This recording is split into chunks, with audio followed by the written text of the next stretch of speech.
En una visita que hicimos en barco, navegando por la ría no hace todavía mucho, pues nos pasó una curiosidad que al final de la visita, cuando ya volvimos a embarcar, a desembarcar más bien, se nos acercó un señor y nos hizo un pequeño regalo. Ese regalo era esta cajita y dentro tenía una pieza, que es esta pieza.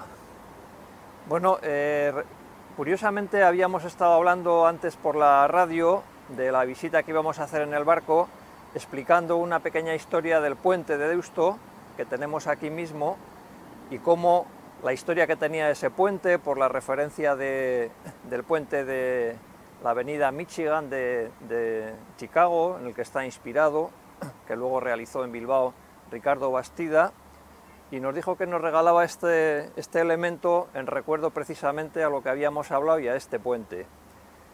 Y la cuestión está en que este señor pues era un técnico que había intervenido en la rehabilitación del puente de Deusto, y esta pieza era uno de los roblones que habían tenido que sustituir y que, bueno, pues en recuerdo a la visita y a lo que habíamos hablado, pues nos lo regaló.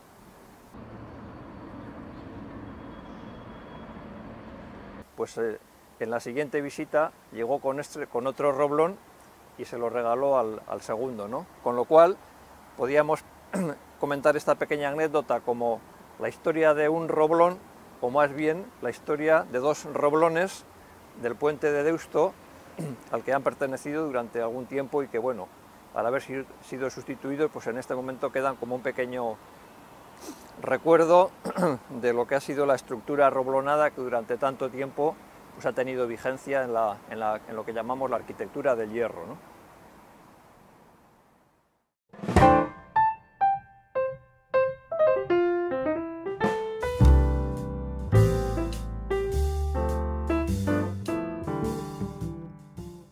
A mediados del siglo XIX, cuando empieza a consolidarse la arquitectura y la ingeniería del hierro y posteriormente del acero, aparece un elemento que materializa la unión de las distintas piezas metálicas que componen una estructura.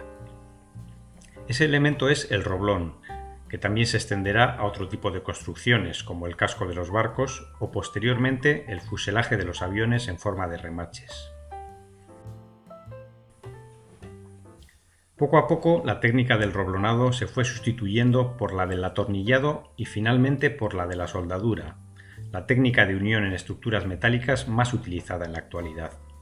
Sin embargo, los roblones se siguieron empleando puntualmente hasta bien avanzado el siglo XX, y en nuestra ciudad tenemos algunos ejemplos de ello.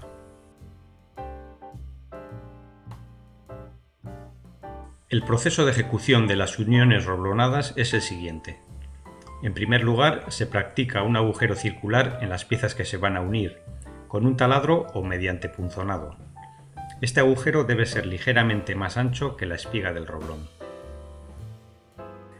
El roblón se calienta hasta una temperatura de unos 1000 grados centígrados, se denomina rojo cereza.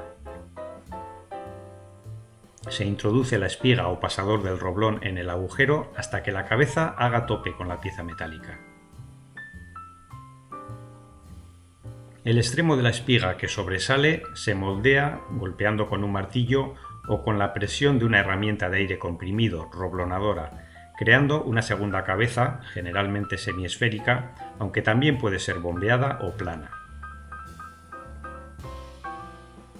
Las chapas metálicas quedan unidas, incrementándose la fuerza de esa unión al acortarse los pasadores una vez que se enfrían adquiriendo la temperatura ambiente.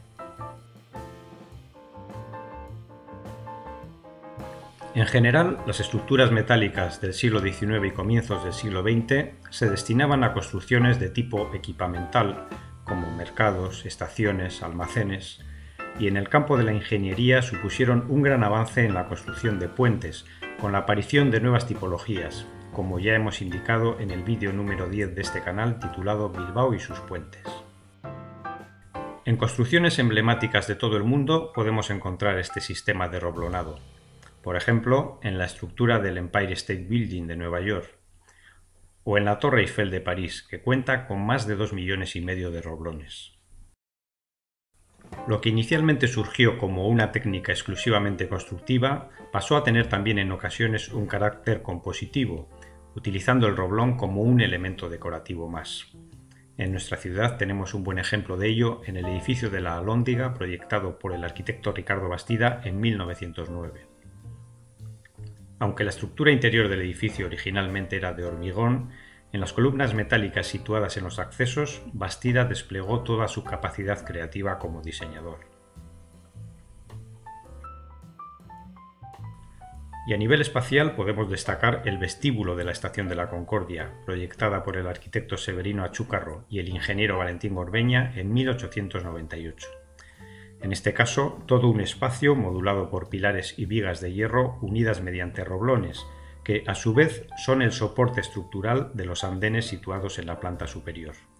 Estructura y decoración en un mismo elemento. Y no lo olvidéis, rojo cereza claro al introducir el roblón y rojo sombra al moldear su cabeza.